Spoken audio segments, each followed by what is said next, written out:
and this is the shack that Dennis built. Today I'm going to show you how to patch a hole in sheetrock. I got a little bit of hole here that I want to patch in my little shack, and it turns out that this is a particular situation is a lath and plaster job. But what I'm going to do is I'm going to use sheetrock to fill that hole, and then I'm going to tape and texture it. So I'll show you how that's done. So what I've done is I've taken some random boards, and I just want a board on this side and a board on this side to give it strength. And I'm going to use this as backing down here, and I'm going to screw it in back there. All right, so I have a couple of boards sitting in place. I'm going to screw in right here and right there. You know, on most fixes you can screw it in the top and the bottom, but in this case, because of the way that it's made, I'm just having to set it in place, and I'm going to screw it into that lath right there to give it a good hold.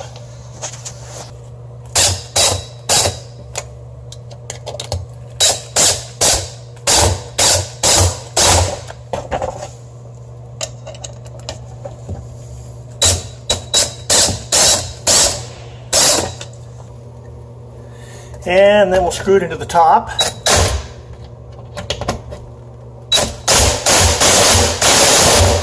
So we want to measure our hole. I see 10 and a half, 10 and a half, 13 3/4. Piece of green board here. And you can see I got my marks down there. 10 and a half, 13. And I'm just going to use my razor and cut that. Alright, so I back cut it and I front cut it, and it just come right off there. Just beautiful. So we're going to go put that in now.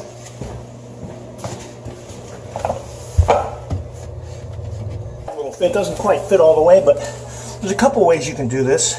You can use a rasp and clear that off, or you can use your knife and kind of make it the hole fit a little bit nicer, and that's what I've chosen to do. And we'll fit it right in. Just screw it into place, and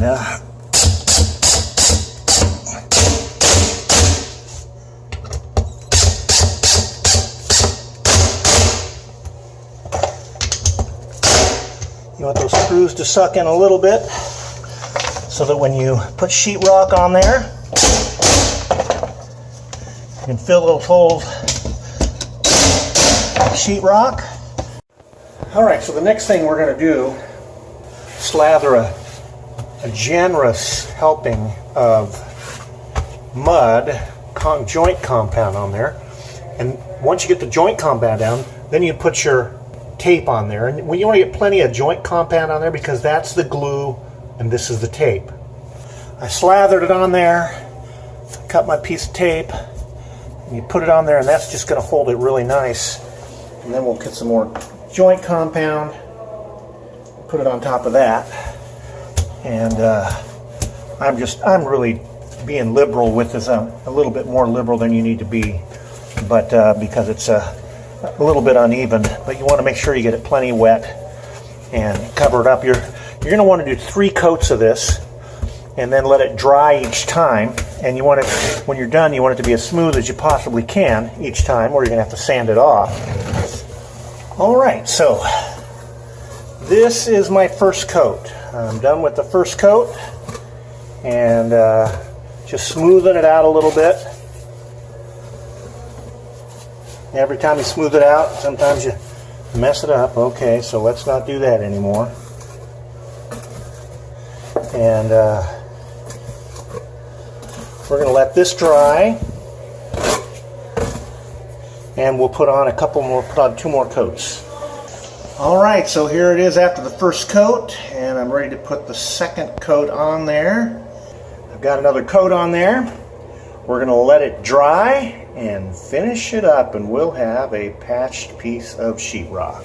We're going to do our last taping here, and we're just going to make it as smooth as we can.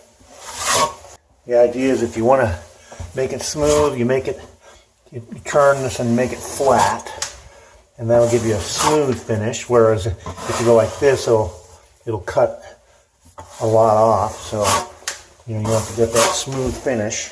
3 coats is all it takes. This is the third.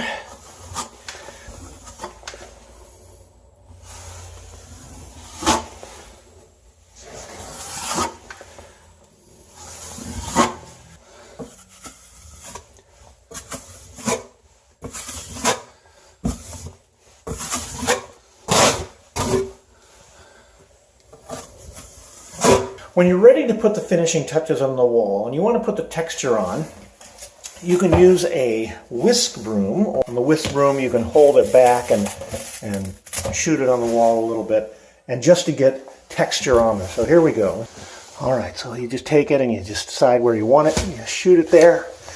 And you can use your little whisk broom to kind of sort of make it match the current texture look.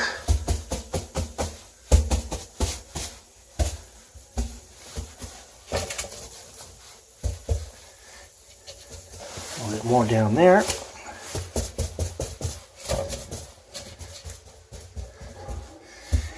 And we'll let that dry, and we will be ready to paint it.